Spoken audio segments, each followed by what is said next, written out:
Buah mangga di pinggir kali. Tahukah Anda siapa Siliwangi?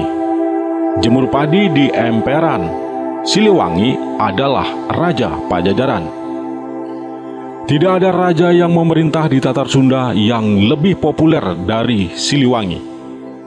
Ketika kita berbicara tentang kerajaan orang-orang Sunda, seketika menyeruak dalam benak banyak orang adalah Kerajaan Pajajaran dengan rajanya yang bernama Prabu Siliwangi. Siliwangi bukan nama diri seorang raja, juga bukan gelar abiseka seorang raja. Siliwangi adalah nama julukan. Begitu juga Pajajaran. Pajajaran adalah sebutan bagi dua kerajaan yang sejajar, yang sederajat, yaitu Kerajaan Sunda dan Kerajaan Galuh. Karena kedua kerajaan ini sejajar, maka disebut Pajajaran. Agar tidak salah mengerti, sebaiknya simak terus video ini sampai selesai.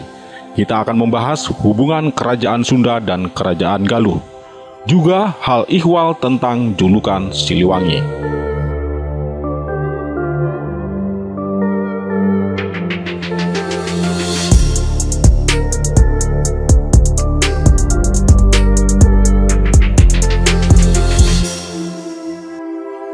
Nama Siliwangi muncul dalam salah satu naskah Kropa yang berisi pantun rakyat yang ditulis tahun 1518.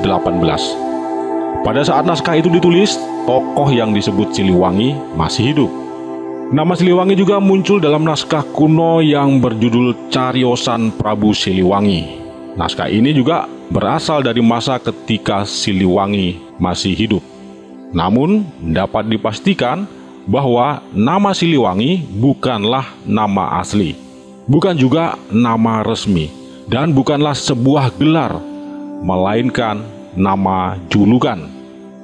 Orang Sunda dan orang Jawa pada masa lalu tidak akan berani menyebut nama rajanya maupun juga gelarnya.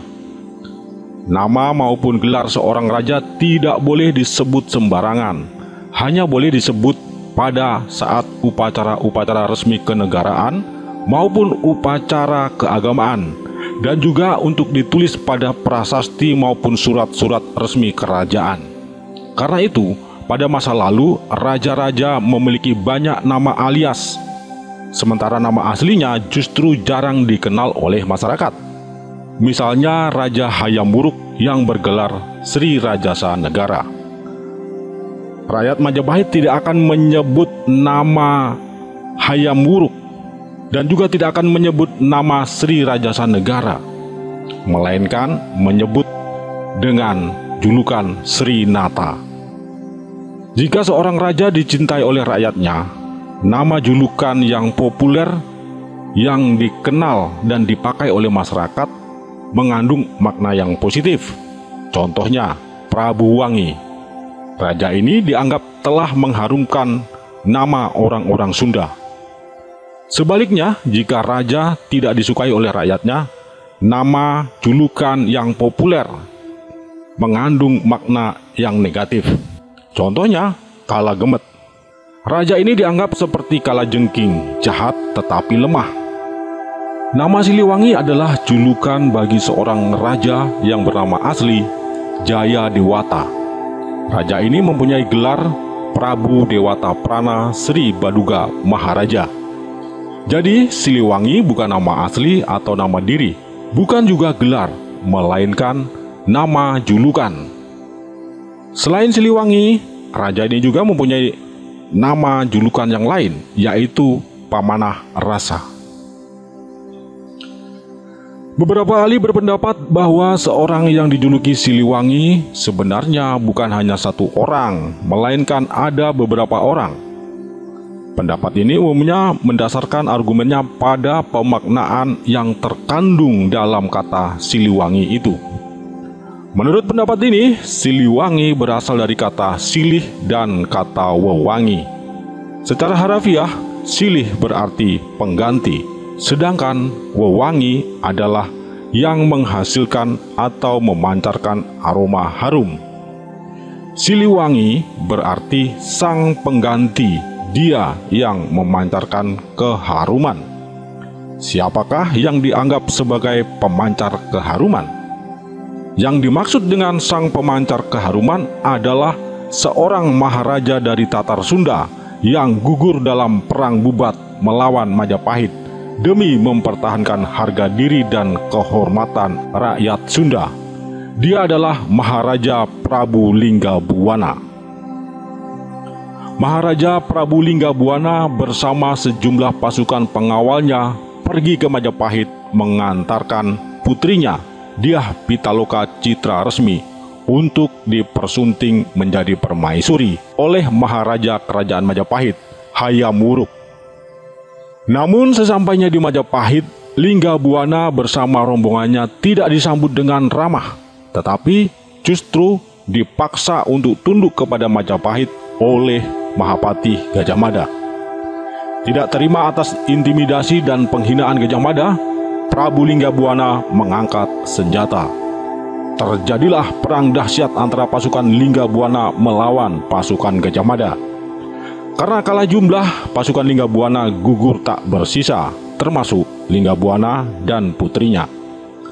Bagi rakyat Pasundan, Prabu Linggabuana telah mengharumkan martabat orang Sunda, sebab ia lebih memilih untuk mati daripada harus hidup direndahkan dan dilecehkan oleh Gajah Mada. Oleh karena itu, Prabu Linggabuana disebut secara anumerta oleh rakyat Pasundan dengan julukan Prabu Wangi.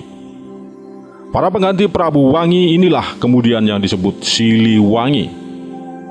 Tentang kisah perang Bubat yang kontroversial itu, benar pernah terjadi atau hanya ciptaan company? Admin pernah membahasnya dalam unggahan sebelumnya. Link videonya admin akan taruh pada kolom deskripsi. Sekarang kita sudah tahu bahwa yang dimaksud dengan Siliwangi adalah para pengganti Prabu Wangi. Sekarang kita akan mencari tahu siapa saja para pengganti Prabu Wangi. Prabu Wangi yang tidak lain adalah Prabu Linggabuana adalah seorang maharaja. Dari sini kita bisa pastikan bahwa Prabu Wangi menguasai lebih dari satu kerajaan.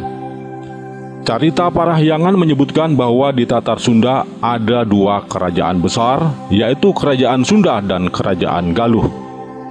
Sebenarnya bukan hanya dua kerajaan itu, di Tatar Sunda juga banyak kerajaan-kerajaan kecil lainnya. Tetapi kerajaan-kerajaan itu tunduk pada salah satu dari dua kerajaan tersebut. Kerajaan Sunda dan Kerajaan Galuh dulunya adalah bawahan Kemaharajaan Tarumanegara. Ketika Prabu Linggawarman yang baru 3 tahun naik tahta, kemudian meninggal dunia tahun 669, tahtanya dilanjutkan oleh menantunya yang bernama Tarusbawa. Tarusbawa berasal dari Kerajaan Sunda, yang merupakan salah satu kerajaan bawahan Tarumanegara. Setelah naik tahta, menggantikan mertuanya di Tarumanegara, Tarusbawa kemudian memindahkan pusat pemerintahnya ke Sundapura. Wretikandayun yang masih kerabat raja-raja Tarumanegara, ketika itu menjadi raja di Kendan. Kendan adalah kerajaan yang tunduk pada Tarumanegara sama dengan Kerajaan Sunda. Tetapi karena kekuasaan Tarumanegara dipegang oleh Tarusbawa dari Kerajaan Sunda yang sederajat dengan dirinya, Wretikandayun kemudian menggalang dukungan dari kerajaan-kerajaan kecil lainnya untuk menentang kekuasaan Tarusbawa. Wretikandayun kemudian mendirikan kerajaan baru dengan dukungan raja-raja bawahan yang pro kepadanya dan yang menentang Tarusbawa. Kerajaan itu diberinya nama Kerajaan Galuh. Tarumanegara kemudian pecah menjadi dua kerajaan yang sejajar, yaitu Kerajaan Sunda dan Kerajaan Galuh, dan mengakhiri riwayat Kerajaan Tarumanegara. Hubungan Sunda dan Galuh panas dingin bergantian sepanjang sejarah. Sekali waktu bersitegang, namun sekali waktu bersekutu, bahkan bersatu. Bersatunya kedua kerajaan ini dimulai pada era Sanjaya. Sanjaya adalah pewaris tahta Galuh. Ayah Sanjaya adalah Bratasenawa, yang biasa juga disebut Sena atau Sana. Sana adalah anak Rahyang Mandi Minyak, raja kedua Kerajaan Galuh, anak Wretikandayun. Sana adalah anak hasil perselingkuhan Mandi Minyak dengan kakak iparnya yang bernama Pohaci Rababu. Pohaci Rababu adalah istri dari kakak sulung Mandi Minyak yang bernama Sempak Waja. Sempak Waja bukanlah nama asli putra sulung Wretikandayun ini. Sempak Waja adalah julukan. Begitu pula Mandi Minyak juga julukan. Nama sebenarnya Sempak Waja adalah Sang Jatmika. Wretikandayun mempunyai 3 orang anak. Yang sulung bernama Sang Jatmika alias Rahyang Sempak Waja alias Resi Guru Galunggung. Anak kedua bernama Sang Jantaka alias Rahyang Kebul alias Rahyang Wanayasa alias Resi Guru Denuh. Anak ketiga bernama Sang Jalantara alias Rahyang Mandi Minyak. Ini julukan juga aneh ya. Kalau mandi minyak, lalu kapan bisa bersihnya? Julukan selalu mengandung sifat atau ciri khas yang menonjol dari seseorang yang menyandang julukan itu. Sempak Waja misalnya, dia sebenarnya mewarisi tahta ayahnya untuk menjadi Raja Galuh, tetapi dia memilih menjadi seorang Brahmana. Dia memperdalam ilmu agama dan menjalani kehidupan yang suci dengan mengekang hawa nafsu. Meskipun ia mempunyai seorang istri yang amat cantik, setelah ia mendapatkan seorang anak, ia tidak lagi menggumulinya. Adik kedua Sempak Waja pun mengikuti jejaknya, memperdalam ilmu agama dan tidak bersedia melanjutkan tahta ayahnya. Ia dijuluki Rahyang Kebul karena asap dupa persembahannya kepada dewa tidak pernah berhenti. Kebul artinya asap dupa yang membumbung. Rahyang Kebul pun memilih menjalani hidup sebagai pertapa di Denuh dan dijuluki Resi Guru Denuh. Akhirnya, tahta Galuh jatuh ke tangan adik bungsu Sempak Waja, yaitu Mandi Minyak. Mandi Minyak memang tidak akan bisa bersih. Kalau Anda tidak percaya, silakan coba dan buktikan. Julukan Mandi Minyak ini memang tepat bagi raja kedua kerajaan Galuh ini. Hidupnya berlumuran dengan hawa nafsu. Bahkan untuk menahan birahi ketika melihat istri kakaknya yang amat cantik pun ia tidak mampu. Ia menggoda Pohaci Rababu, kemudian menidurinya. Hasil hubungan gelap Mandi Minyak dengan Pohaci Rababu melahirkan seorang anak laki-laki yang dinamai Brata Senawa atau Sana. Kisah ini menarik ya, tapi kita nggak usah lanjutkan. Nanti berkepanjangan dan kita tidak sampai pada tujuan, yaitu membahas tentang Siliwangi. Singkat cerita, setelah mempunyai anak dari hasil perselingkuhan dengan kakak iparnya, Mandi Minyak menikahi putri penguasa kerajaan Kalingga yang bertahta di Jepara, Putri Ratu Sima yang tersohor karena keadilannya dalam memerintah kerajaannya itu. Putri Ratu Sima itu bernama Parwati. Parwati sendiri ketika itu telah diberi wilayah kekuasaan oleh ibunya, Ratu Sima. Ratu Sima membagi 2 wilayah kerajaannya yang masing-masing diberikan kepada kedua anaknya. Parwati mendapatkan wilayah yang disebut Bumi Medang Mataram. Pada masa pemerintahan Mandi Minyak dan Parwati ini, pengaruh kerajaan Galuh sangat luas, bahkan sampai ke ujung timur Pulau Jawa di Hujung Galuh, yang sekarang menjadi Surabaya. Perkawinan Mandi Minyak dengan Parwati melahirkan seorang putri yang dinamai Sanaha. Mandi Minyak mengawinkan kedua anaknya, Sana dan Sanaha, yang melahirkan seorang anak bernama Sanjaya. Jadi, kedua orang tua Sanjaya sesungguhnya bersaudara, satu ayah tapi beda ibu. Kok bisa begitu ya? Memangnya boleh? Namanya juga Mandi Minyak, apa yang nggak boleh? Ingat, sebagai seorang raja, tapi bisa-bisanya kakak iparnya pun dia embat juga. Jadi, jelas bagi Mandi Minyak, seorang raja boleh melakukan apa saja yang dia mau, termasuk mengawinkan kedua anaknya, Sana dengan Sanaha. Ketika Mandi Minyak meninggal, tahta seharusnya jatuh ke tangan Sana, Tetapi Purbasora kemudian mengkudetanya. Purbasora adalah anak Pohaci Rababu dengan suaminya Sempakwaja. Artinya Purbasora adalah kakak Sana, satu ibu beda ayah. Bagi Purbasora sebagai anak Sempakwaja yang adalah anak sulung Raja pertama Galuh Pretikandayun, berhak atas tahta Galuh. Karena itu, ia mengkudeta tahta Galuh dari keturunan Mandi Minyak. Kudeta ini membuat Sana tidak mempunyai kerajaan. Sementara itu, istrinya yaitu Sanaha mendapat warisan kerajaan dari ibunya, menjadi penguasa di Medang Mataram. Melihat hal itu, Tarusbawa yang sebenarnya musuh Pretikandayun kakek Sana menolong Sana menyelamatkan kehormatan Sana dengan memberikan tahta kerajaan Sunda kepadanya. Kok bisa begitu ya? Mau memberikan tahtanya kepada cucu musuh besarnya yang lontang-lantung tidak mempunyai kerajaan. Ini adalah murni politik kekuasaan. Tarusbawa yang sudah tua tidak mempunyai putra mahkota yang siap menggantikannya. Anaknya Sunda Sembawa yang dipersiapkan untuk menggantikannya ternyata telah lebih duluan meninggal darinya. Sedangkan pengganti Sunda Sembawa adalah anak perempuan Sunda Sembawa bernama Dewi Sekar Kencana alias Dewi Teja Kusuma yang usianya masih sangat muda. Jika Tarusbawa meninggal, tahta Sunda akan mudah direbut oleh musuh sebab penggantinya tidak siap. Agar tahta Sunda masih dikuasai oleh keturunannya, ia menjodohkan Sekar Kencana dengan Sanjaya, putra Sana dan Sanaha. Jika tahta diserahkan kepada Sana, maka penggantinya adalah Sanjaya, suami Sekar Kencana. Dan kelak pengganti Sanjaya adalah keturunannya juga, anak Sanjaya dengan Sekar Kencana.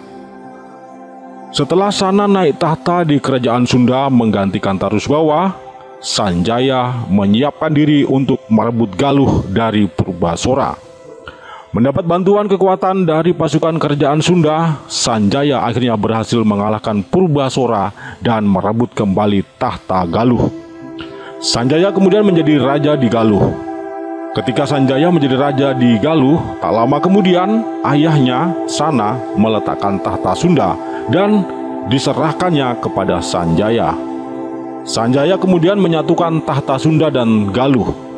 Ia berkuasa 10 tahun lamanya, yaitu dari tahun 723 hingga tahun 732. Ketika Sanaha, ibu Sanjaya meninggal, Sanjaya dinobatkan menjadi raja di Medang Mataram menggantikan ibunya.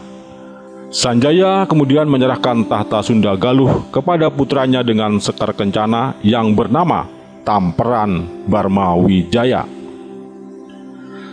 Sepeninggal Sanjaya, kerajaan Sunda dan Galuh beberapa kali berpisah dan menyatu kembali, berpisah kembali dan menyatu kembali, begitu terus karena perebutan tahta yang terjadi di kedua kerajaan itu.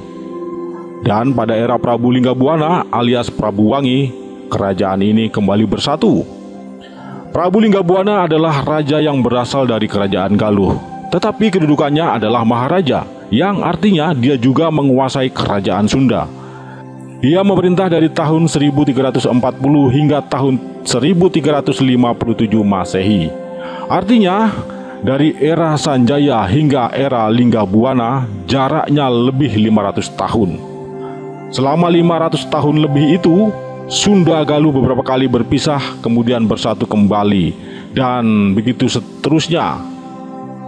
Dan sepeninggal Linggabuana alias Prabu Wangi, Sunda dan Galuh kembali terbagi menjadi dua kerajaan yang dipimpin oleh rajanya masing-masing yang tidak saling menundukkan. Kedua kerajaan ini kembali sejajar dan setara.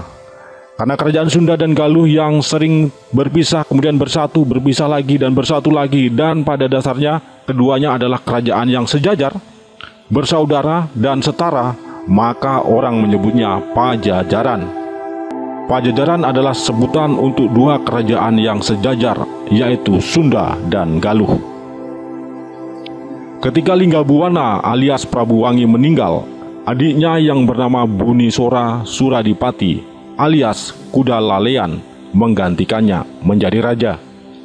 Prabu Wangi sebenarnya mempunyai dua orang anak. Anak pertama seorang putri bernama Dyah Pitaloka Citra Resmi yang ikut gugur dalam peristiwa Bubat. Anak kedua bernama Niskala Wastu Kencana. Ketika terjadi perang Bubat, Niskala Wastu Kencana sedang berada di Lampung. Ia adalah seorang pemuda yang gagah berani yang gemar mengembara. Meski masih sangat muda, ia telah mengembara jauh bahkan sampai ke Lampung. Di Lampung, Niskala Wastu Kencana menikahi Lara Sarkati, putri seorang raja di Lampung bernama Resi Susuk Lampung. Ketika Niskala Wastu Kencana kembali dari Lampung, pamannya Bunisora alias Kuda Lalean yang memerintah semua wilayah Sunda maupun Galuh kembali memecah wilayah kekuasaannya menjadi dua kerajaan yang sejajar, Kerajaan Sunda dan Kerajaan Galuh. Bunisora memerintah Sunda dan berpusat di Jampang, sedangkan Niskala Wastu Kencana memerintah Galuh berpusat di Kawali. Dari pernikahannya dengan Lara Sarkati dari Lampung, Niskala Wastu Kencana mempunyai anak bernama Haliwungan. Niskala kemudian menikahi juga putri Bunisora yang bernama Dewi Mayangsari. Bunisora kemudian meletakkan tahta untuk menjadi pandita. Tahta Sunda diserahkan kepada Niskala Wastu Kencana. Niskala kembali menjadi maharaja yang menguasai Sunda dan Galuh.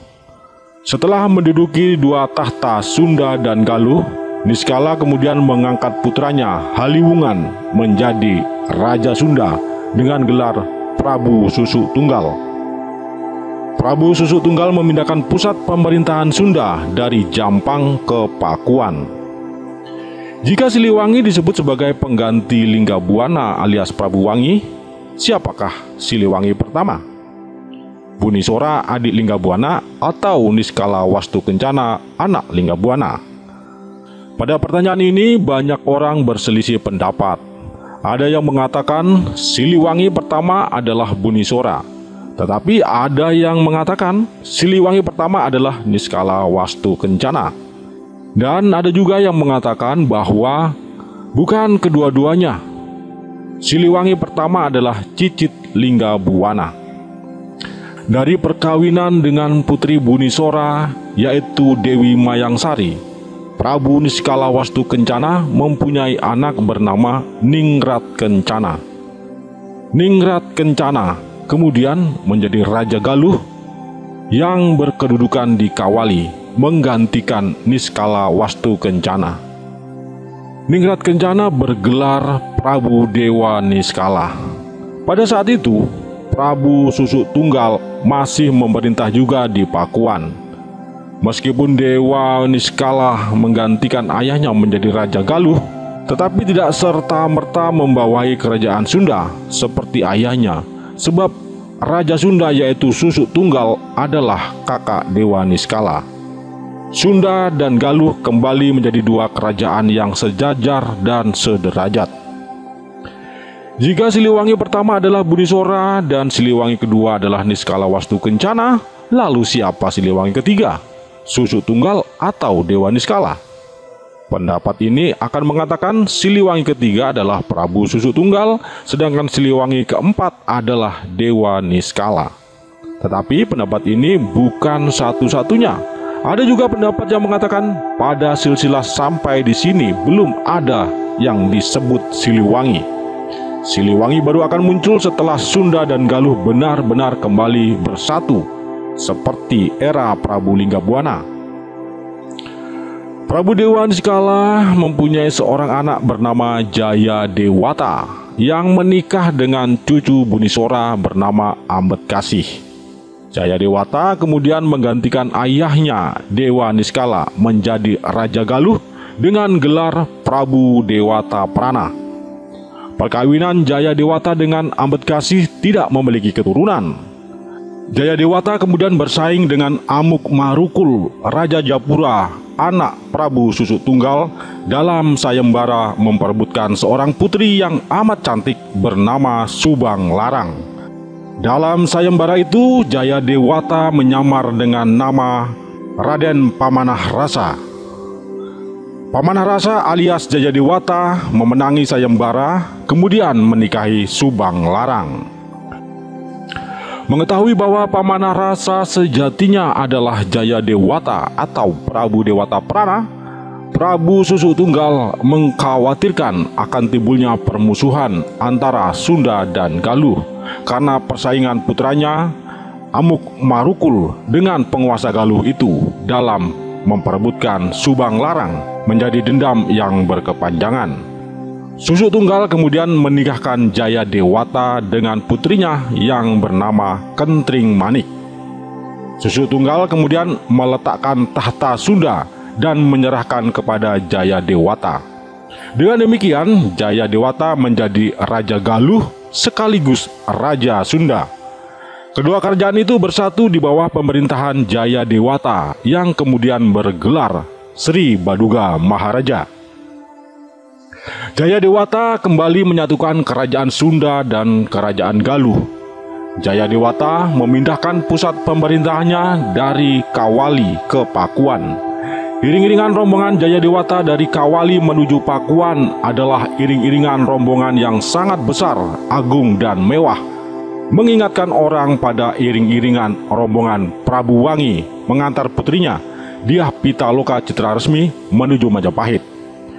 Karena itu orang menyebut Jayadewata dengan sebutan Siliwangi sebab rakyat teringat kembali pada kebesaran sang maharaja. Berdasarkan kisah ini, ada juga pendapat yang mengatakan Jayadewata adalah satu-satunya yang disebut Siliwangi. Jadi menurut pendapat ini, tidak ada Siliwangi pertama, kedua, dan seterusnya.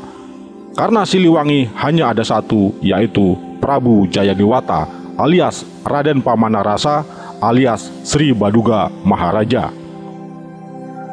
Pemirsa, sudah tidak dapat diragukan bahwa Prabu Jayadewata alias Pamanah Rasa alias Prabu Dewata Prana alias Sri Baduga Maharaja adalah orang yang disebut dengan Siliwangi. Entah Anda mau mengikuti pendapat yang mengatakan bahwa Jayadewata bukan satu-satunya Siliwangi karena ada beberapa Siliwangi, atau Anda mau mengikut pendapat yang mengatakan bahwa Jayadewata adalah satu-satunya Siliwangi, terserah mana yang Anda pilih. Dan sekarang pun kita tahu bahwa yang disebut dengan Kerajaan Pajajaran itu sesungguhnya adalah dua kerajaan yang sejajar dan sederajat, yaitu Kerajaan Sunda dan Kerajaan Galuh, yang sekali waktu bersatu tetapi sekali waktu berpisah, dan sekali waktu bersatu lagi, berpisah lagi, bersatu lagi, begitu terus. Masih banyak sebenarnya kisah menarik di seputar kisah tentang Siliwangi dan kerajaannya. Tetapi karena video ini sudah terlalu panjang, admin sudahi dulu sampai di sini. Kita akan bahas kisah tentang Siliwangi, kisah asmaranya, kisah kepahlawanannya, kisah tentang keluarganya, dan tentang sejarah kerajaannya pada kesempatan berikutnya. Terima kasih Anda telah menyimak video ini sampai selesai. Mohon maaf jika ada hal-hal yang menyinggung perasaan atau kekurangan maupun kekeliruan. Tuangkan unek-unek Anda pada kolom komentar. Wassalam, rahayu, rahayu, rahayu. Salam budaya, salam sejarah.